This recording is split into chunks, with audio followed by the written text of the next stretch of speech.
Hello everyone, in this lecture we will learn about SelectorsHub Tool.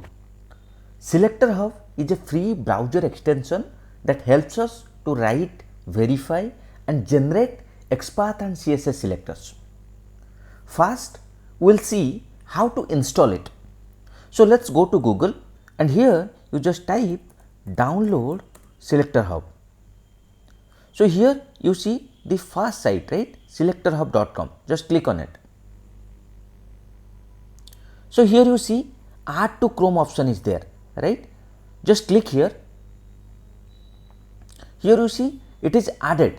So SelectorsHub plugin is added to my browser, okay, that's why you are seeing this remove from Chrome. Okay, if I want to remove, I can just click on this remove from Chrome, but if you have not added this plugin, you will see the option to add it, okay, and once you add it, just restart your browser, okay, close and open it again. So you can find it in your browser's toolbar, something like this, okay. So this is your SelectorsHub tool, okay, you can close it from here also, okay. So let's see how we can use it. So previously you have seen in this particular page we have identified the XPaths for all these web elements, okay. Now what we will do, we will try to find the XPath of this particular field, okay, using this particular SelectorsHub tool. So for that what I will do, just click on this SelectorsHub tool. So here you see this inspect page option, right, so just click on it and then just come here and click here. So here you see the CSS selector, the XPath, okay. In our previous videos we have already seen how to write XPath, how to write CSS selector. So the same thing this tool is giving to us, okay. Here you see hash name and here you see /input @id equal to name. So basically this is your XPath, this is your CSS selector, okay. Through this tool it is like a ready-made thing, you are getting it, but in our previous video we have seen how to write it on your own, okay. I will suggest don't randomly copy the XPath from this tool, just try to write your own XPath and then verify it through this tool whether your XPath is correct or not. Or if you are really facing lot of difficulties to write XPath for a web element, then you can come here and you can find your XPath from here, okay. So try to use it as a reference. So let's try to write one XPath and then verify it in the SelectorsHub tool, right. For that let me just do the inspect, okay. So here you see input id equal to email, okay. So what we will do, we will just write / then input id equal to email, right. So / input @id equal to email, okay, that's all, right. So it is identifying for you, right. So this is what we are getting it. So now let's copy, okay, and let's paste it here. Let's see whether it is identifying it or not. See, it is identifying and this field is also getting highlighted. It means whatever we wrote on our own, that is working fine, okay. So you can verify it like this, okay, write it on your own and come here and verify it, okay. So you understood how to use this SelectorsHub tool, okay.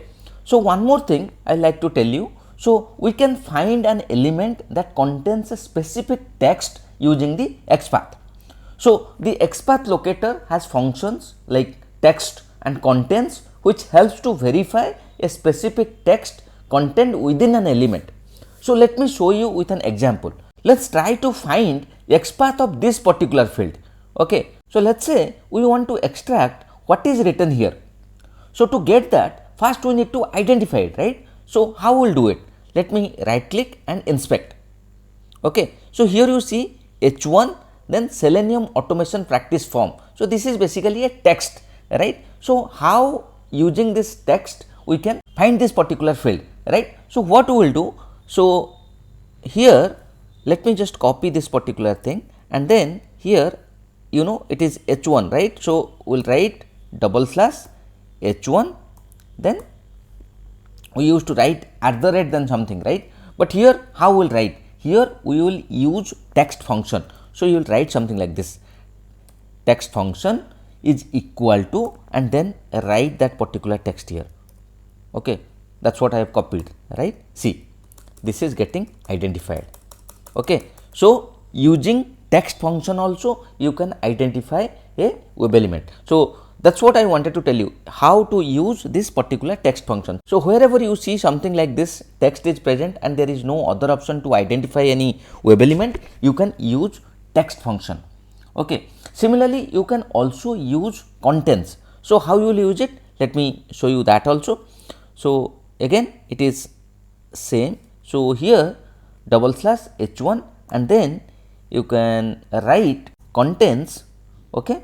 Then you say in the bracket text function comma and whatever the text, right, that text you put it here.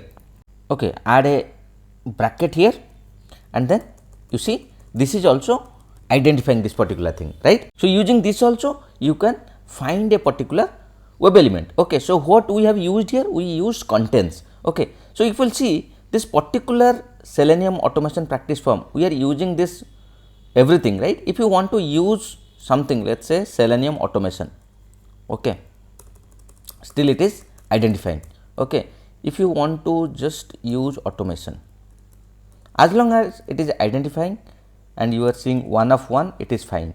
Okay, so any text also, whatever it contains, right, if it contains any text, okay, using that particular text you can also identify a web element. So you understood how to use text function, how to use contents. Okay, these are the some ways also to identify any web element using Xpath.